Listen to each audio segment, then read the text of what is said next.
A very good morning, everyone. I'm Bhagyashree, the Customer Success Manager of VAV, and I'll be the host for the day. A warm welcome to the webinar Microfinance, brought to you by the Indian Institute of Social Welfare and Business Management in association with VAV. We have with us Mr. Vishal Francis, the in charge of Corporate Relations and Placement Cell from IISWBM.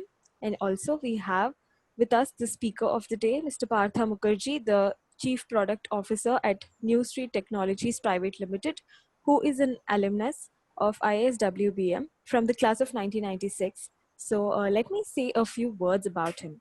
Mr. Partha has a senior management profile with 24 years of experience across FMCG, telecom, banking, microfinance, and technology, with a keen interest in financial inclusion and rural marketing. He has graduated from Banaras Hindu University and has done MBA from IISWBM, PGDFT from IEM Kolkata, and recently completed an advanced program in fintech and financial blockchain from IIM Calcutta.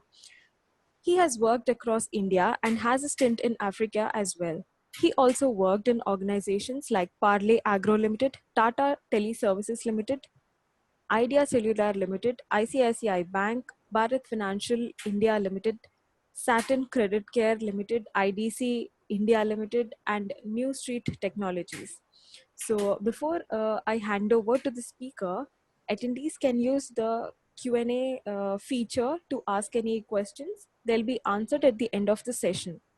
Over to you, sir.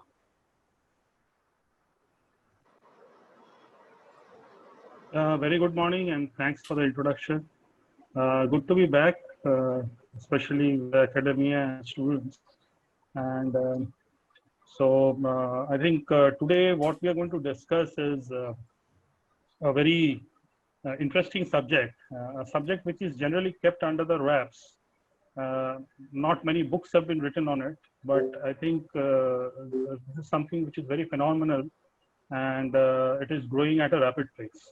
So it is basically a very less visible subject, but a growingly important and overemphasized subject which probably all of the governments have recognized now. Yeah, thanks Vishal and Bhagyashree. I think it was a good opportunity to sort of introduction to interact with all of you. So let me go directly for the presentation. That should be fine. Okay, we have a problem. Sorry about. Do let me know when there's a problem, and my phone is also open in case I'm able to manage as a. I think it's a bit unstable. It's not less, but it seems to be a bit. Anyway, basically, as I think this one story, which is the story of rural areas. Nevertheless, a very important story. And before we start about microfinance, just to give an anecdote of a story which I have heard from one of the doyens microfinance in India, and whose name is Mr. Chandrasekhar Ghosh. As you know, he's the MNC of Bandhan Bank. So he had told his story how he started off microfinance. So she would pay her around 5 rupees for that 500 rupees of service, and again it will be repeated in the next day. So he came and he asked this vegetable seller, and he asked her that why do you pay him 5 rupees? Do you know 5 rupees means what? 5 rupees for a 12-hour service is around 10 rupees per day service, and 10 rupees of on 500 rupees. Even if I take at 1% for a 12-hour service, 365 into 2, which is coming to around 720%. Now, 720% is ridiculous. I mean, you charge 720% for a 500 rupees, which you keep on rolling on a daily basis. This is stupendous. Then, what the vegetable supplier told him back was something which is very important. And she said that I am sitting in this part of the place where a person is coming and giving me 500 rupees, which is basically doorstep service. I would have, in any case, for the service that he is rendering, since he does not know me, I do not have any papers, I do not have any collateral, and since he is doing this service to me, in any case, I would have offered him a cup of tea, which would cost me 5 rupees. So for me, this is like, and with this 500 rupees, I am earning 200 rupees, 250 rupees per day, which is basically a livelihood for me. So I don't see it as a big thing, and that is the time when he understood where microfinance would be very, very relevant, because a 720% and the vegetable seller says that it's okay, because at the end of the day she is earning her livelihood. So so something which is much lesser than this is something which is going to be much more relevant. He might be a money lender, he might be a usurer, but something which is very relevant is doorstep service, one. Two, uh, the access to funds when it is required. Three, no paper, no collateral, nothing. You give somebody just based on certain some kind of an understanding, which I would call it as a community collateral or a social collateral, based on which the entire business is running. Now, this is something which actually gives relevance to the whole story of microfinance. So, what is microfinance? Microfinance is a category of financial services targeting individuals and small businesses who lack access to conventional banking and related services through microloans and doorstep services. MFIs are microfinance institutions. They have assumed a key role in ensuring the reach of financial services to the rural and subaltern segments, enabling them to undertake income generation activities, drive self-employment, and overcome the economic barriers in a sustainable manner. So now what we have is we have this entity called a microfinance institution. They are regulated.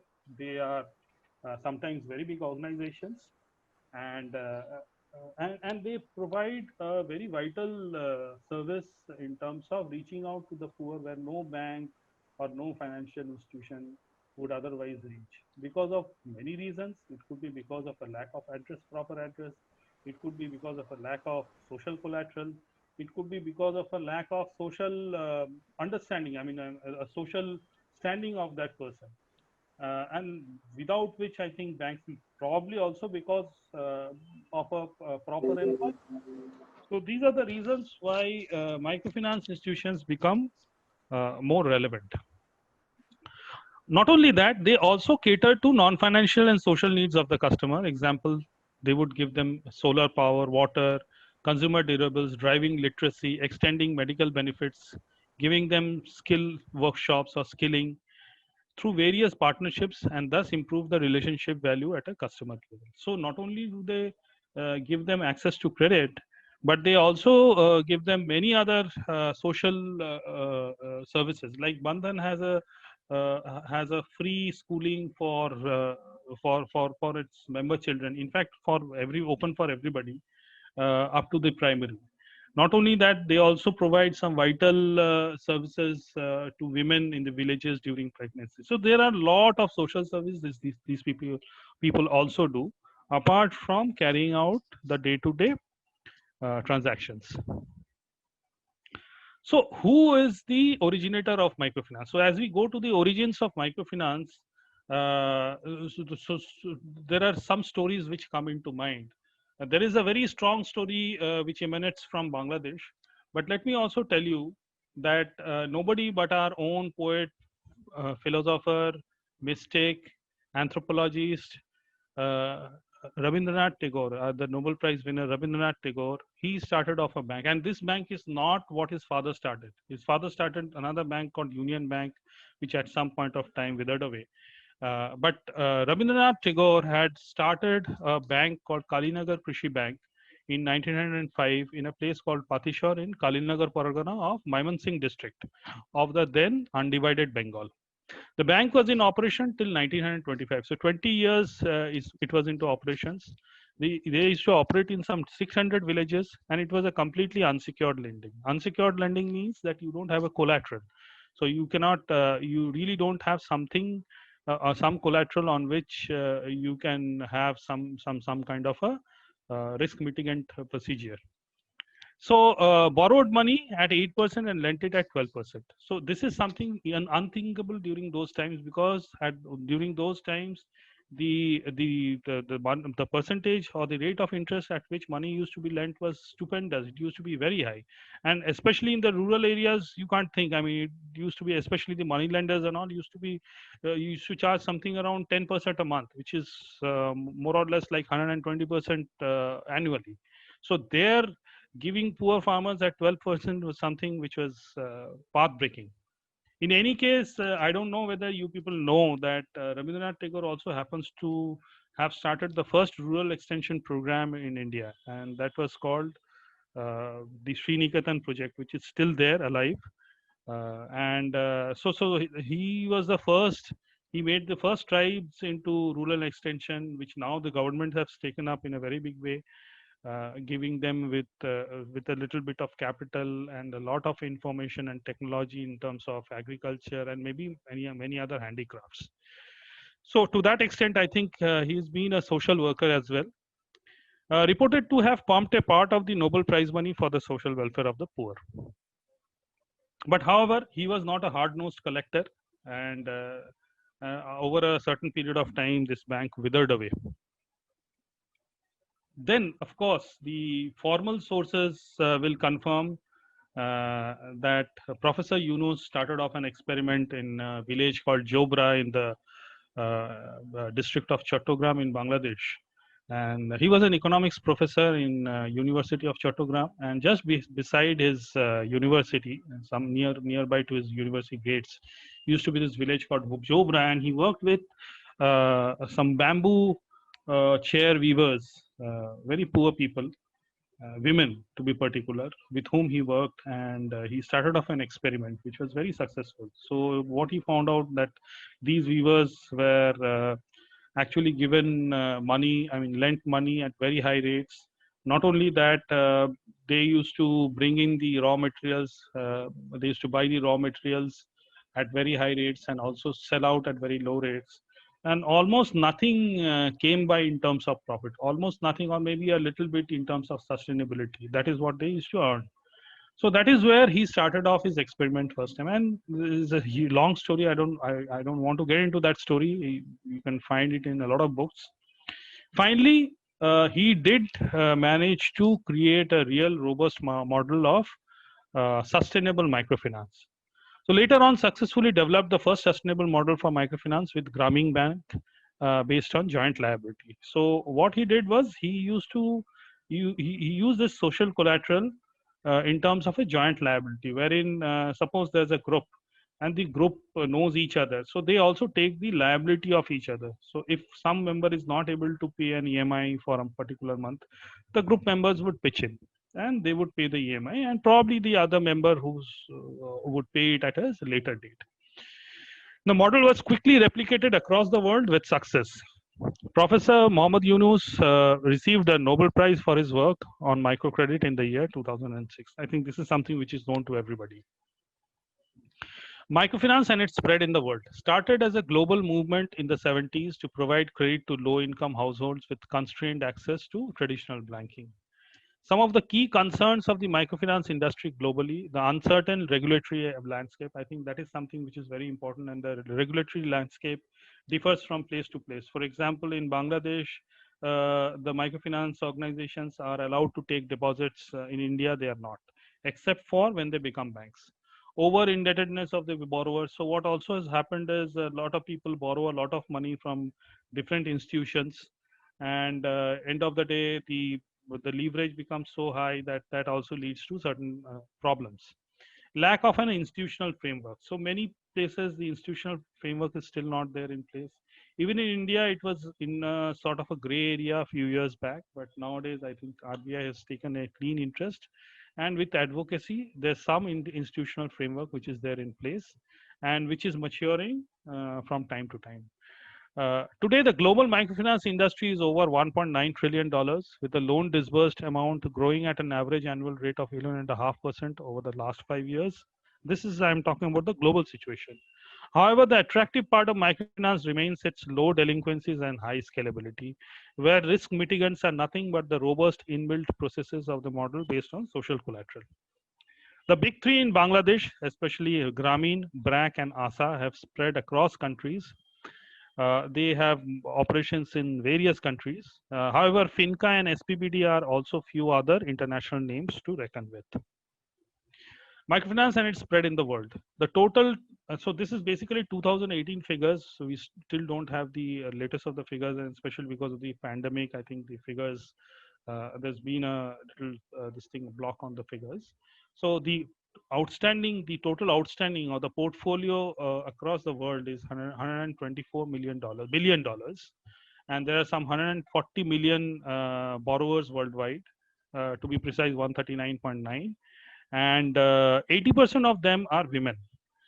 So and 65% from a very rural background. So you'll ask me what is the 35%? Yes, there's a bit of a urban microfinance also, because you have slums and you have the subaltern areas in the urban areas, where you also have people who require this kind of an access to credit.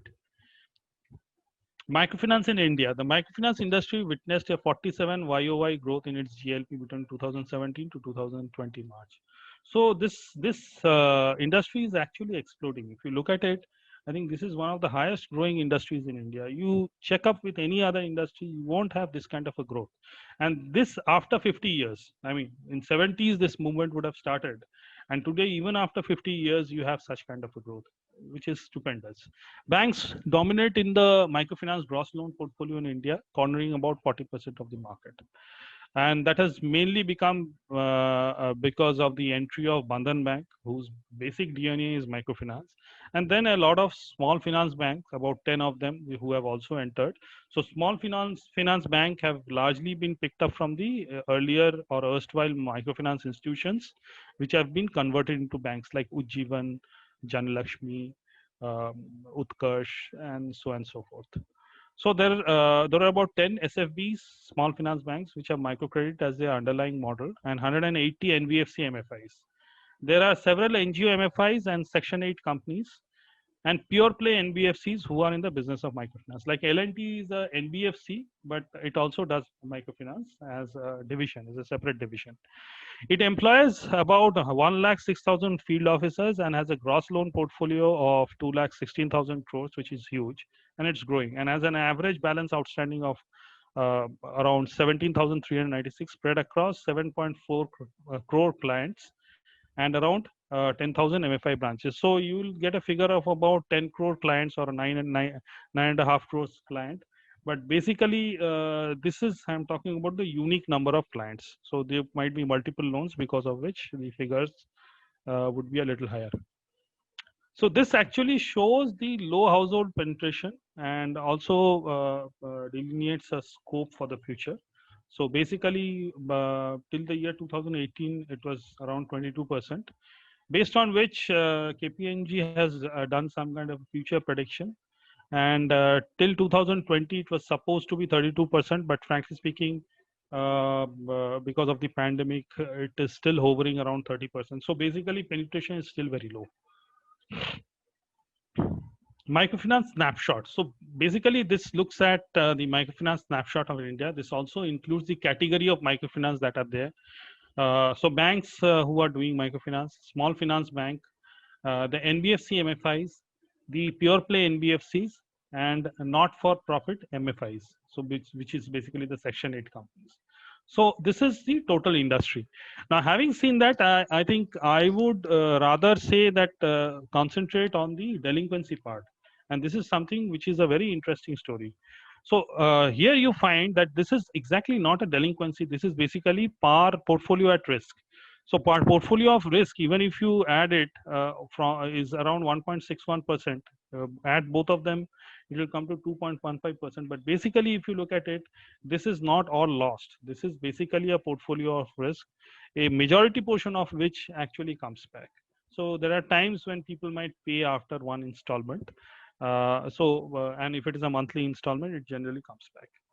So if you look at it, the delinquencies are one of the lowest across banks, across NBFCs. If you look at the delinquencies, microfinance delinquencies are the lowest, and believe me, it is not more than 0.5% to 1%, and that is the most attractive part of microfinance.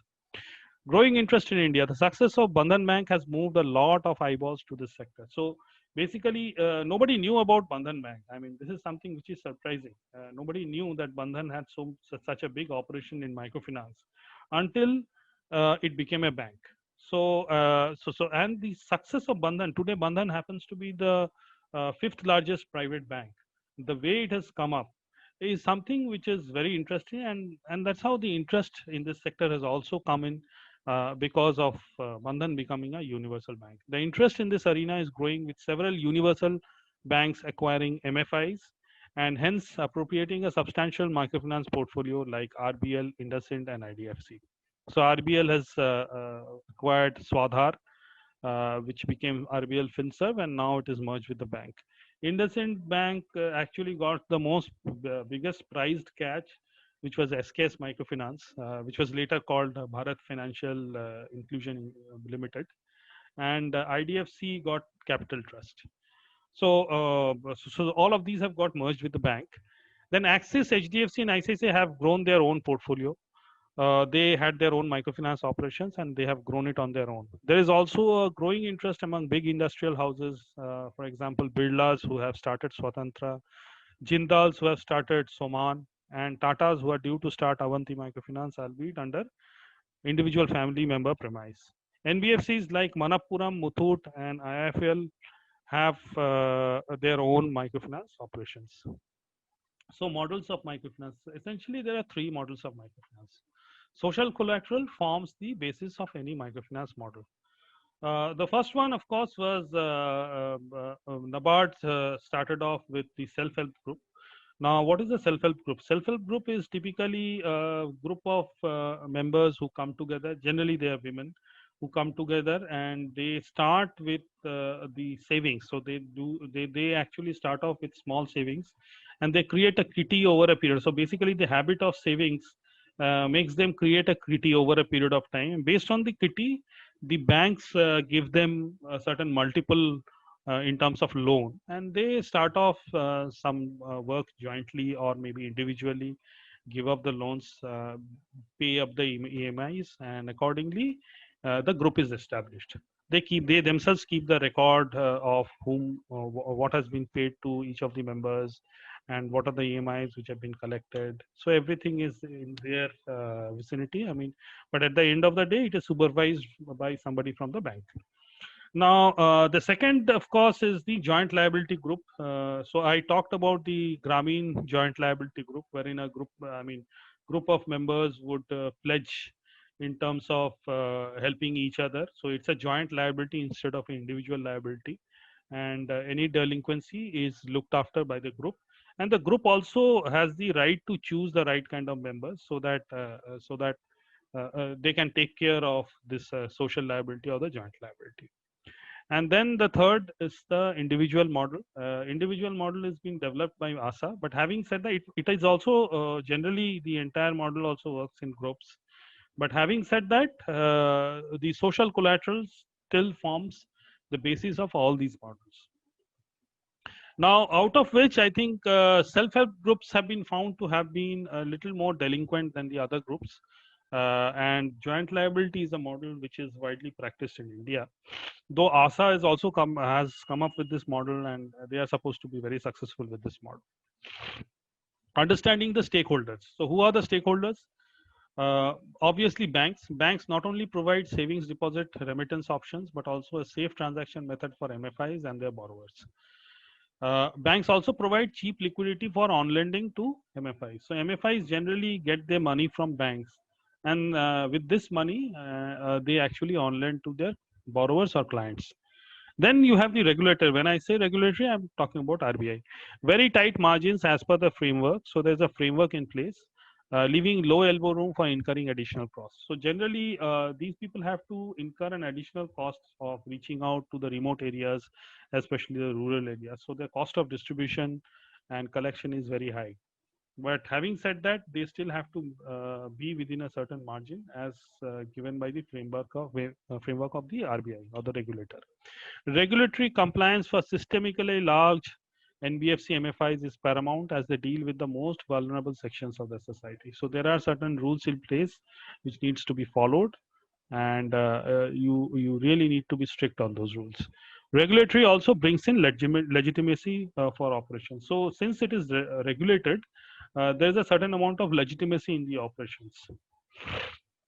The third one is the self-regulatory organization. So you, apart from the RBI, you also have some self-regulatory organizations. So what is the purpose that they serve? Self-regulatory organizations have been part of this ecosystem for quite some time. Basic rules for fair play. So they also ensure that there's a fair play amongst all the member MFIs, or whoever is the microfinance institution.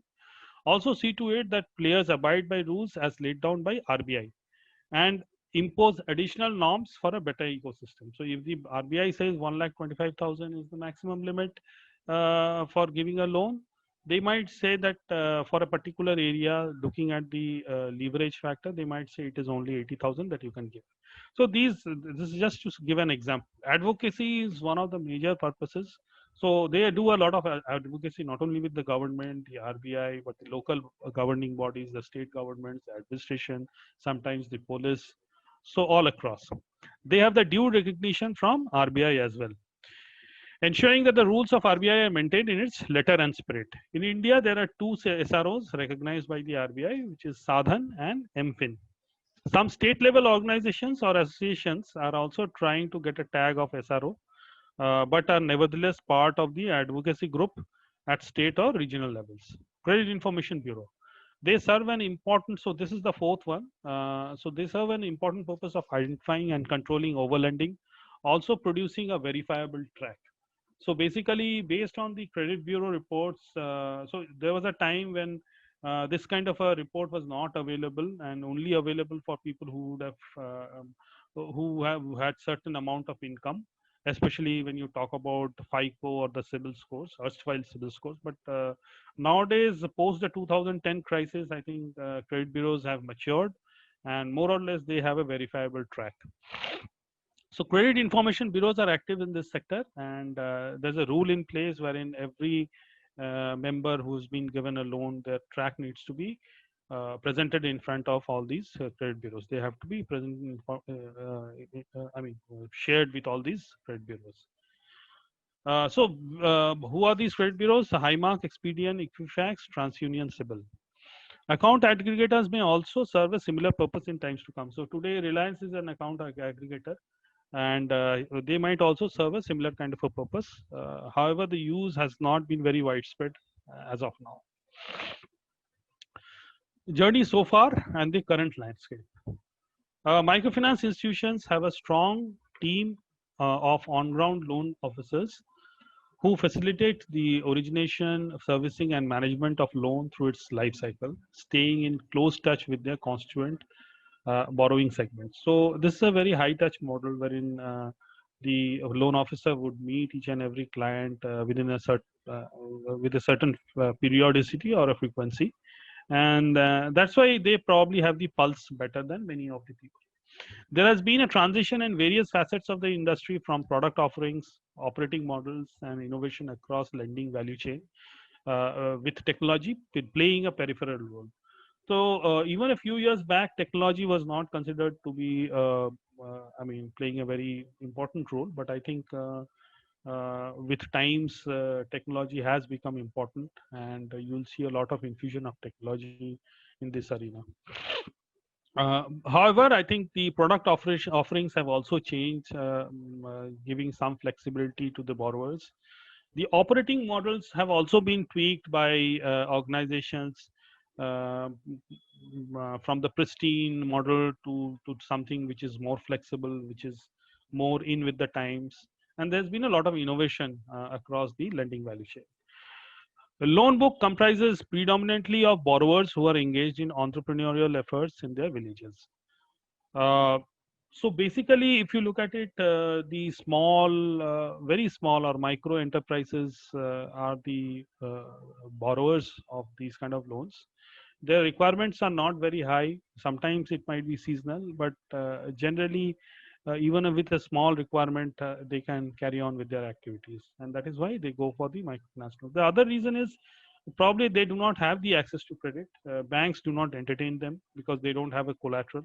Unless and until they provide the collateral, banks don't find it, profitable or useful or important to loan them out. In fact, these kind of people are not even entertained in the banks. But that might be a little below the belt. But frankly speaking, many bank managers would not like to see these kind of people in their bank. But having said that, the other reason is that you have a the banks itself are not well penetrated in the rural landscape, and you might be having situations wherein a person has to trudge around 10 kilometers away to go to the nearest bank. So because of which I think these are the problems, and whereas these people give the doorstep service at their village, very near to their homes, so obviously they score better.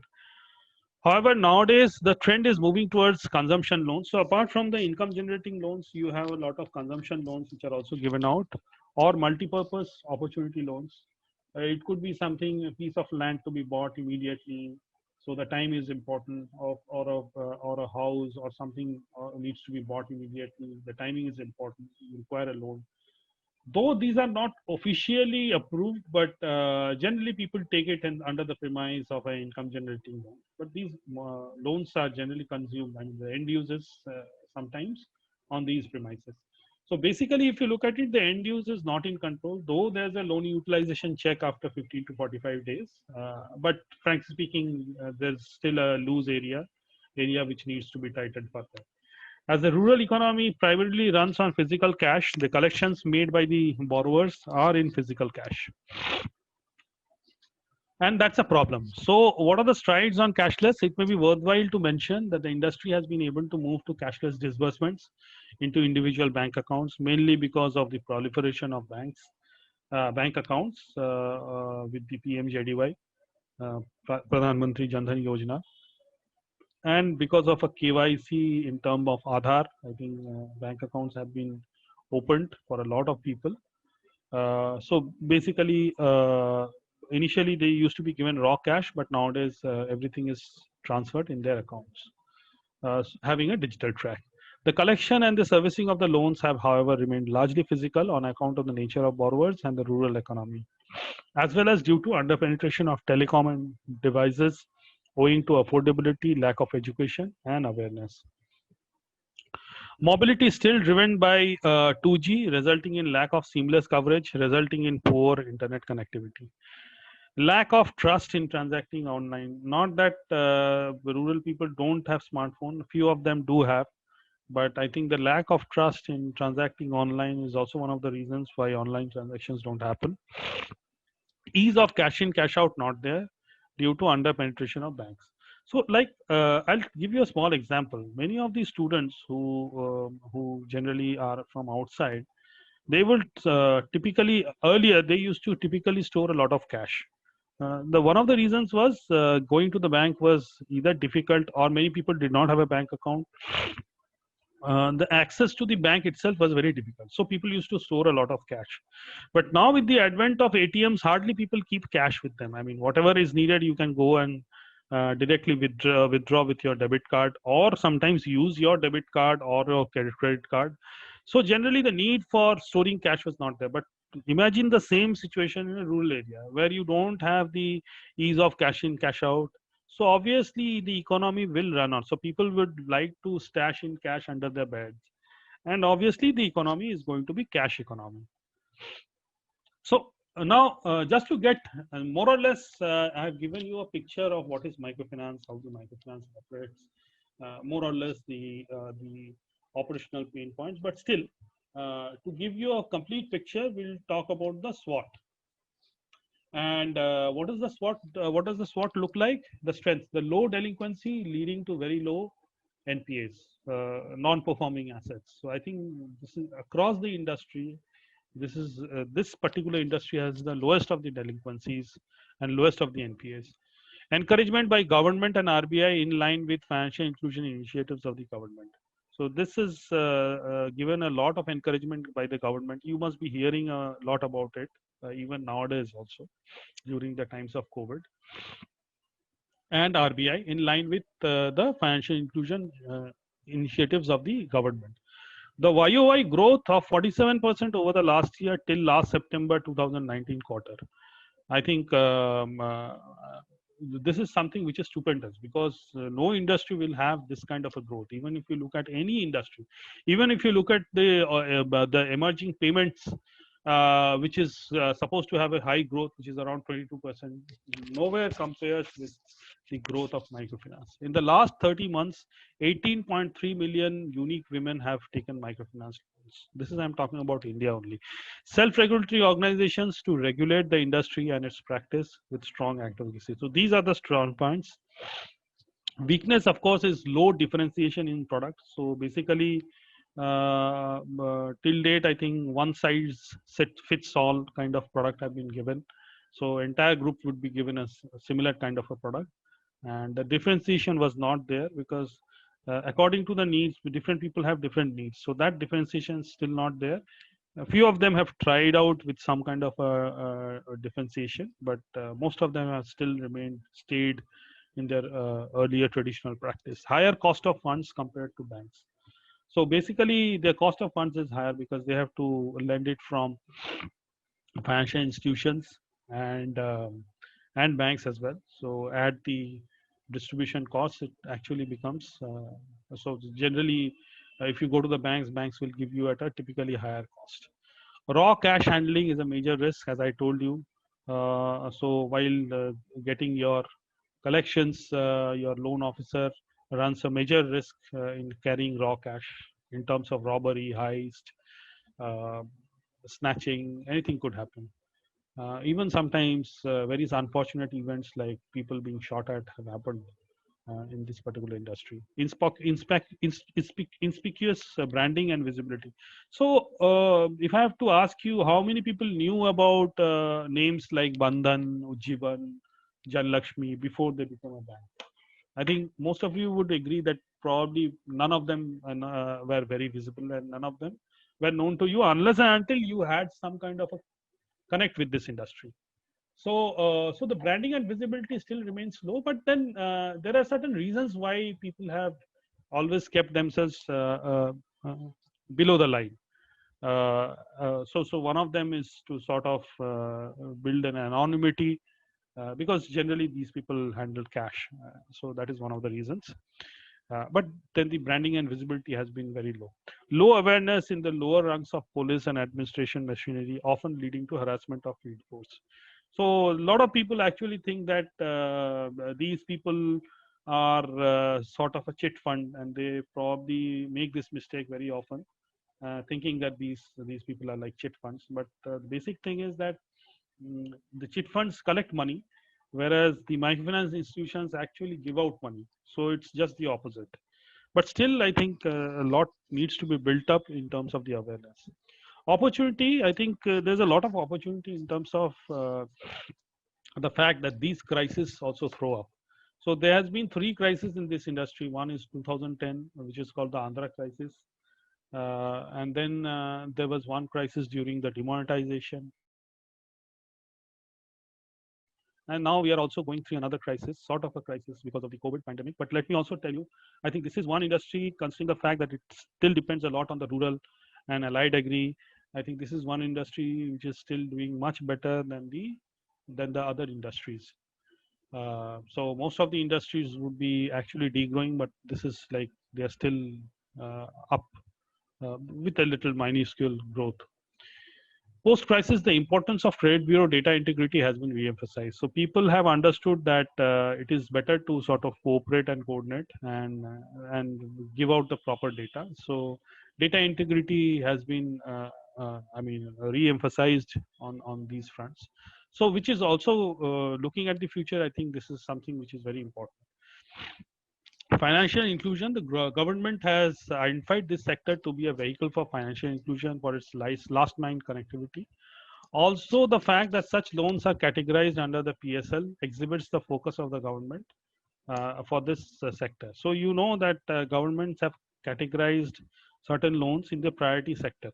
So priority sector lending. So even the banks have to have a certain percentage of their loans given out as priority sector lending. So they just can't can't lend to the corporates. They also have to do a lot of priority sector lending. So there are certain segments within that priority sector also, and these loans are directly coming under the priority sector lending. Microfinance loans. Other financial services like micro insurance, health insurance, micro investments like mutual funds, fulfilling other requirements of financial inclusion. So financial inclusion is not just opening of accounts or just including them into the ambit of the financial services, but real financial services need to be given. It is not only credit, but the insurance, in the savings deposit, and maybe a scope for investments, which is through the mutual funds.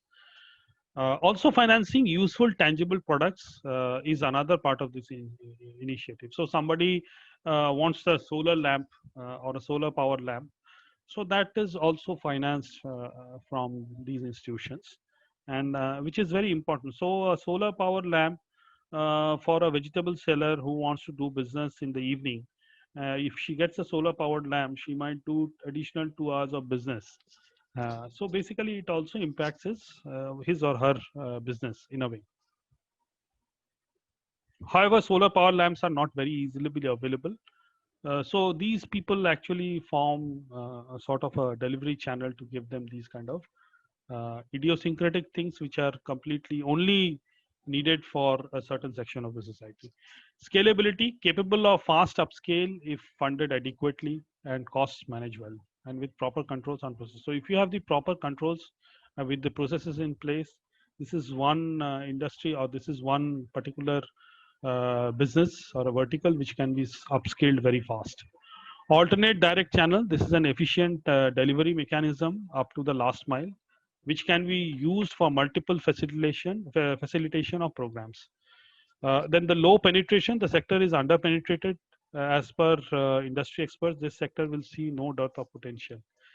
The alternate channels are now currently being used by a lot of consumer durable and the FMCG companies. So there's a lot of potential to it. Coming to direct remittance, digitization of data, integrating credit bureau with Aadhaar and Jan Dhan accounts, and extended telecom coverage has made it possible to use accounts for direct remittance and collections with PSPs and UPI. PSPs are payment service providers like a Google Pay or a Phone Pay, and then you have a lot of products on the UPI. And what are the threats? Risk of varying degrees, which could be operational, could be political. This is something which is very unpredictable. Recently, we had a Assam crisis where somebody wants to create his political career, and he comes back and says that there's a loan waiver, you don't need to pay back, and then it starts a chain of events, and you have problems. And concentration risk. So basically, concentration risk is talking about getting too much concentrated in a particular geography and not having a proper kind of geo spread. Big tech and superior data repository and reach eyeing this lucrative market. This is very important. I think today WhatsApp wants to come out with WhatsApp Pay, and then they want to get into the microfinance arena. Obviously, they have a superior data repository and reach. Similarly, Reliance, the Geo platforms also wants to do something on those lines. So I think these are the threats from the big tech companies. Dynamic regulatory landscape. Regulatory landscape keeps on changing every now and then. So that's also a threat. Regulatory arbitrage enjoyed by banks leading to over leveraging of borrowers' portfolio. So there are a lot of rules which apply to the microfinance companies, but does not apply to the banks. So banks would consider this microfinance customer as a MSME customer or my SME customer and give them higher loans, which creates a certain amount of over leveraging. So they have this, they enjoy this regulatory arbitrage, wherein they don't come under that scanner and they completely bypass these rules. Low entry barrier and a huge void spurs a plethora of MFIs and fly-by-night operators with non-differentiated offerings. So this is something which always happens. I mean, whenever something is very lucrative, you have a lot of people who also come in with a completely different purpose and objective. Multiple lending and over lending if not careful with the credit bureau data. Now, coming to the tail piece, I think this is something for young people like you.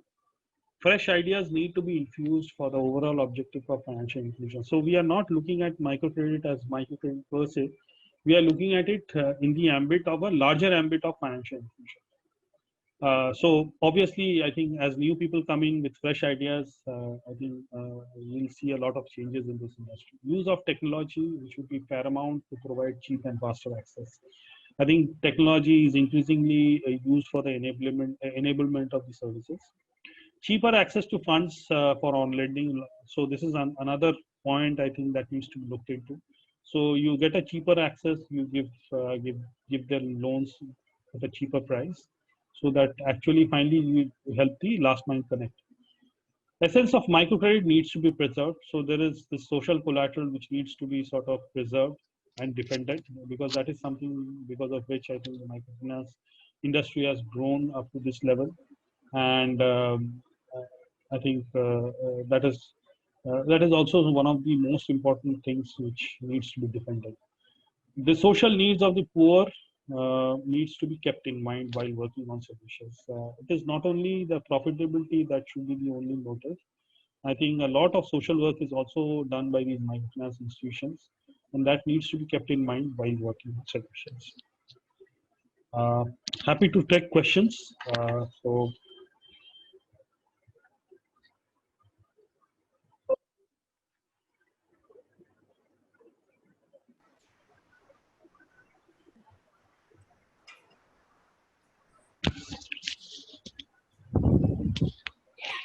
So, our first question goes like, does work experience in MFIs hold good when considering a job switch to banks? yeah, see, a lot of MFIs have already uh, morphed into banks. So, but basically, you will see at an entry level, you can always look at any possibility. But yes, a little bit of understanding of the MFI and its the financial operations definitely helps. But let me also make it clear: these are two different categories. But obviously, if you have some financial services background, it helps in terms of a job switch to a bank as well. Yeah. Okay, the next question is, there's a theory which states that fintechs will take over traditional MFIs. What are your views on how students can prepare well? Uh, I have an alternate view. I don't think fintechs can really take over the traditional MFI. And where the fintechs don't count is the fact that they do not have a physical presence. And that is something which is the strength of an MFI. But yes, there is a lot of enablement which the fintechs can bring in, especially when you talk about open API solutions. Uh, but having said that, I would still restrict my understanding, and I have given you a basic background in terms of the big tech sort of eyeing this market, but they have their own weaknesses, and one of them being the last mile connect. Uh, so, how do students prepare well in the sense? I mean, if you have a knack for it and if you have an interest for it, you can probably look into the MFI aspect, and also you can look into the fintech aspect. And fintech is emerging technology. But I think what you need to understand is you have to take the best from each of these industries so that you come out with your own solutions. Just don't look at a job as a job, but look at yourself as a solution provider and something which you could bring in for the industry. Yeah. Okay, the next question is, how did the sector bounce back post the AP crisis with 47% YOY growth? So I think I gave a background to it. I think a lot of things have happened. One of them being the emergence of the credit bureau, the emergence of the self-regulatory authorities or the organizations, better understanding with the government and the banks, and the focus of the government in this area. A lot of awareness, advocacy has gone into it. The other point is the penetration was also always very low. I mean, even after 50 years, so 70s, this movement started. Even after 50 years of operations with 200 MFIs, several banks, and several universal and small finance banks operating in this arena, the penetration still remains at 30%. So this is basically a recession-proof segment. So there's still a long way to go. So I see it as no surprise that this industry has sort of sprung back. But resilience also comes from another factor. So if you look at the segment that the MFIs cater to, they are a very resilient segment because you have to understand that they do not have any other option. I mean, this is for their livelihood. If they have to sort of, if they do not have this access, they will not be able to run their livelihood. So they require this access to the credit for running their own livelihoods. And they will have to look at options. Even if there's a setback, they'll definitely spring back. So more than the industry, I think the borrowers or the clients that the MFI serves are more resilient. Yeah. Hope that Right. answers the question. Yes, sir. So do we have any more questions from the students?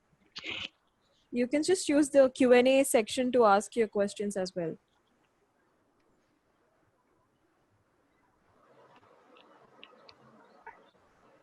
How many participants? 47. So there are currently 43 participants, sir. Okay. Yeah, any more questions? This is Vishal here. Sure. Yeah. So just one question here. We see that the SHG model is one model wherein most of the MFIs are comfortable when it comes to lending, and especially even if it's a JLG group, and especially when it is the female group. Why is it so gender biased here? Actually, it is not gender bias. It is actually the opposite. So I think this is the first time any industry has given an opportunity to the women to be the leaders of their own houses. And there are a lot of social implications to it. If you study the experiments in Bangladesh and even in India as well, I can tell you about a small anecdote. I don't know whether it is relevant, but I'll still take 2 minutes time to tell you about an anecdote. And this is something which I have seen it myself. So there's this slum just under, I mean, nearby to this fort in Nahargarh in Jaipur. So here I met a lady. Her name was some Fatima Begum or something, and she was from Gaya, Bihar, and she had come with her husband to work in one of those limestone mines or some mines. And the husband met with an accident, and so he had no work. So family was in dire straits. Neighbors wouldn't help, family wouldn't help, and she was a Muslim woman. So she took it on her stride, and she got an MFI loan, and she used to prepare biryani at his home, at her home, and she used to sell it.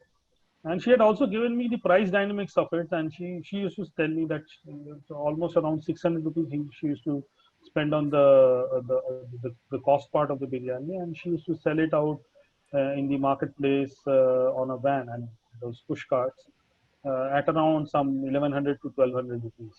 So she used to make around 400 500 bucks a day, which is very good. And on Friday she used to sell more. Why? Because she used to put her push cart near a masjid. So now the point is, what also happened was, now what I'm talking about is, yes, the livelihood part was taken care of, but soon what happened was, I think there were some social taboos wherein people said that women cannot go out and work, especially in the Muslim areas. But then what happened was these groups, these joint liability group members or the women, they came out and protested, and they went to the imam and told her that they sort of cautioned him that if you are putting us a roadblock, then you will be into problem, because here you are actually talking about stopping our livelihoods. So this is something which is unthinkable, because this is a social revolution, if you ask me. The similar things also happened. I think the husband was into drinking with his friends and all. So the entire group went there and sort of, and the husband would beat up the woman. The entire group and sort of went and stood in front of the house and sort of threatened and cautioned the husband. Husband very soon came into the kind of alignment that is required, and he also started helping the woman. So not only that you talk about an access to financial services and financial, credit, but what is also happening is an emergence of a social revolution. This has happened in Bangladesh. This has happened in India. Even if you look at the Kanyashri schemes in Bengal, you'll find that these Kanyashri members will go and stop a child marriage. So that is something this is something which is unthinkable. So that is one part of the story. The second part of the story, actually, if you ask me, SHGs did provide the important boost in terms of starting off the microcredit movement. But actually, it is the JLG which is a preferred mode nowadays, and the delinquencies in JLGs are also one of the lowest. So to that extent, I think JLGs are a more preferred mode. Hope that answers your question. Yeah. Definitely. So, do you see blockchain anytime coming into MFIs, like in its day-to-day operations? Okay, one has to understand why we need blockchain. I mean, blockchain just for the sake of blockchain doesn't make any sense. Yes, I have worked in a place wherein blockchain is used in the arena of microfinance, but that is mainly a unique marketplace wherein you have a marketplace, you have financial institutions on one side and then MFIs on the other side. But if you talk about the basic operations, I don't think blockchain is a solution. I mean, one has to come to that level wherein you will find some benefit out of blockchain. Blockchain, you have to also understand the transaction speed is very low. And if you have to get into a sort of a proof of work mechanism, these transactions will be super slow. So that is something which is also a big prohibitor on blockchain. So one has to understand, just for the sake of hype, you should not get into blockchain. Yeah. Thank you.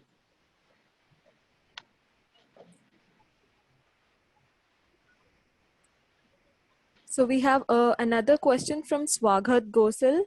He's asking, sir, can you tell more about Mudra loans and Shishu Mudra loans, whether they are successful or not? Okay, Mudra loans, yeah, you could say it is successful, because that is something which was generally supposed to be given as micro loans. And but if you ask me, the kitty is very small, so they were also given out to the microfinance institutions. But frankly speaking, I think more needs to be done from the government side. But that's too less. This is my view, of course. Okay, so we don't have any more questions, I guess. I think we've reached the end of the session. So that is a wonderful session, sir. Just a I'm last so- question, if Okay, I there's can. another question. Okay, yes, you can take it. So we have been seeing over a period of time that the microfinance institutions are moving into towards the banking license. They are applying for banking license, maybe for small banks. So why is there any particular objective behind this trend of these microfinance institutions? Moving towards banking license. Okay, I think it actually helps mutually. Why mutually is, from the government side, uh, these people, sorry, very sorry. These people have a better reach of reaching the poor than the traditional brick and mortar banks. So to that extent, I think it is actually serves the government's financial inclusion objectives. So somebody who already accessing a credit can immediately have an account. So your the financial inclusion objectives are better served. That is one part of the story from the government side. Now, looking at it from the microfinance institution side is once you become a bank, one, it brings in a lot of legitimacy and visibility. Second, the most important thing, the access to cheaper cost of capital. So once you have a cheaper cost of capital, you can also give out loans at much more cheaper rates. Thank you. So, are there any more questions, sir? No. Thank you. No. Okay. I think we've reached the end of the session. That is a wonderful session, sir. So I'm sure that everyone out there is benefited from this session. And I've mentioned Partha sir's LinkedIn profile in the chat box so that participants or attendees can reach out to him even there if they have any other questions regarding this topic. So the attendees will be redirected to a feedback page. Please do rate the session and give any suggestions you have. It will help us improve. Thank you so much, Partha sir, for taking out your time and sharing your knowledge with us. Yeah, I would also like to have a feedback on what people have understood, whether they have gained something from it, whether they liked it. So it would be great if you can also share the feedback. That is one. And second is, yes, thanks a lot. I think that's the most important one. Thanks a lot for giving me this opportunity to interact with my fellow alumni, I would say, or maybe young people or the young generation from the same as opinion where I passed around 24 years back, and very soon we'll be celebrating our 25 years of pass out from this institute. So that would be great. In fact, we were planning, I think, our entire batchmate group was planning. So we can connect over this. We can Yeah. connect over this for the 25th celebrations. Right. And do drop into the college whenever you are there in Calcutta at any given time. Okay. Thank you. Thanks a lot. Thank you. I'll take your leave. Thank you. Thank you, everyone. Have a good weekend, everybody. Ageshri, just a request, you can send sir the recordings of today's webinar. Sure, sir. I'll do it. Right. Thank you. Thank you. Thank you so much, guys.